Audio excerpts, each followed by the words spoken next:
I've been thinking about something lately. You might have noticed I don't do AI videos every single day or every week like some channels do. And there's actually a good reason for that. When you're reporting on every single AI update, you start missing the forest for the trees. It's like, when you're too close to something, everything becomes this huge deal and you lose perspective. In the case of AI, with Microsoft taking the lead and talking about AI agents, everyone's excited about them as if there's this new concept. But AI agents have been around since GPT 3.5. Or to be more specific, AI agents are AI with tools and they're not that new. Back last year, I was talking about building the body that AI would sit in, and that essentially became AI with tools. But most of that hard work was completed over a year ago, and all that was needed was the AI to fuse from a pure large language model to a multimodal model that can see and talk.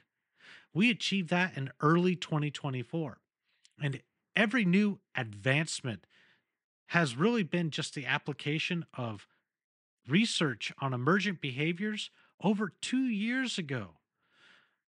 And it's really obvious with the advancements of O1 and Claude News that they're just implementing, let's think step by step in its developments of tree of thought and chain of thought implementations. Heck, you could even throw in graph of thought too. And that is being tied with a, ever increasing context window. So that way AI could do more and process more.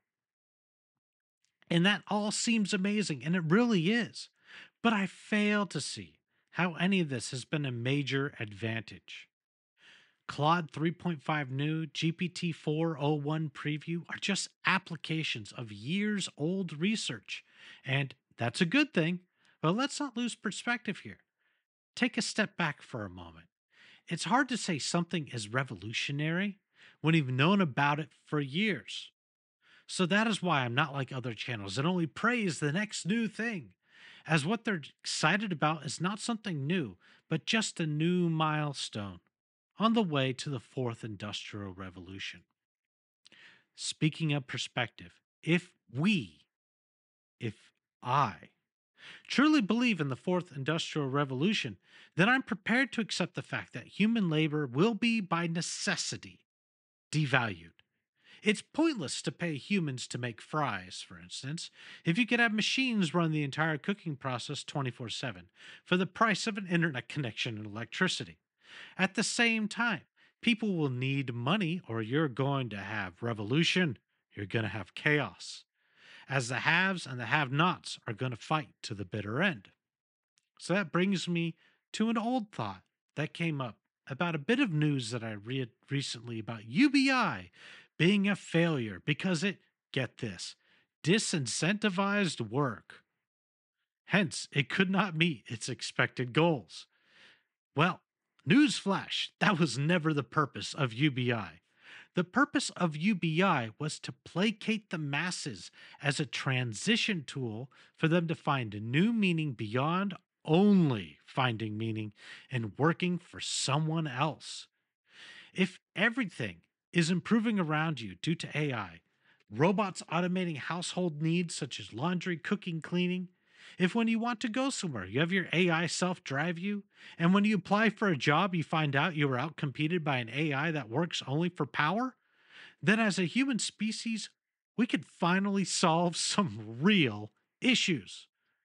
Issues such as the declining birth rate or creating sustainable, renewable ways of living, finding out what we're truly passionate about and pursuing it. Remember, it's all about perspective. Also, on that line, I want to do a bit of realignment of my YouTube channel. In that, I've been super focused on AI, and that's because I do care deeply about AI, as the AI space fascinates me.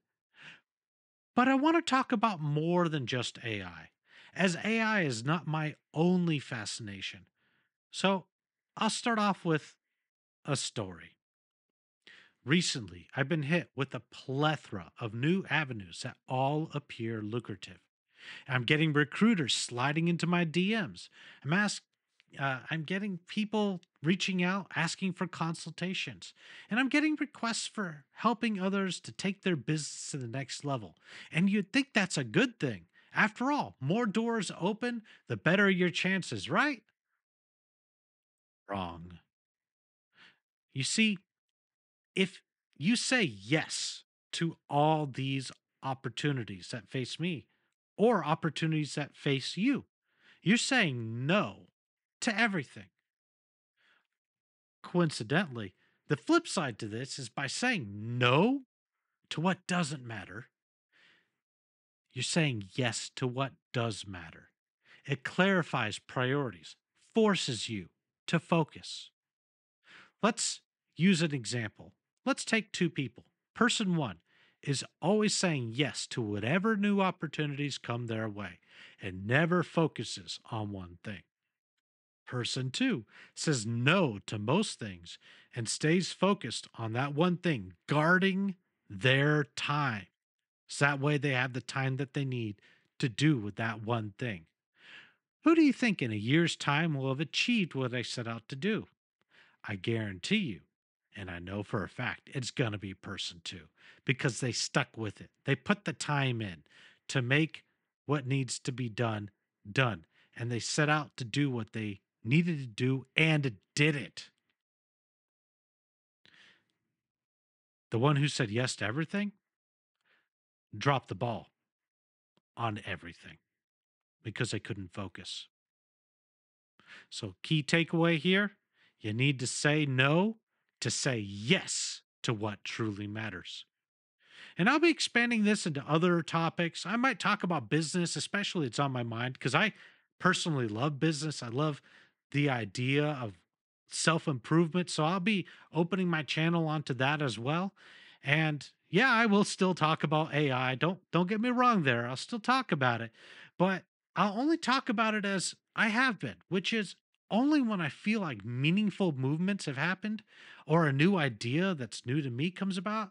I'll talk about it then, because otherwise, I'm just going to do what makes me happy. And if it makes me happy, I appreciate your support. That's all. I'll catch you in the next James Take. Peace out.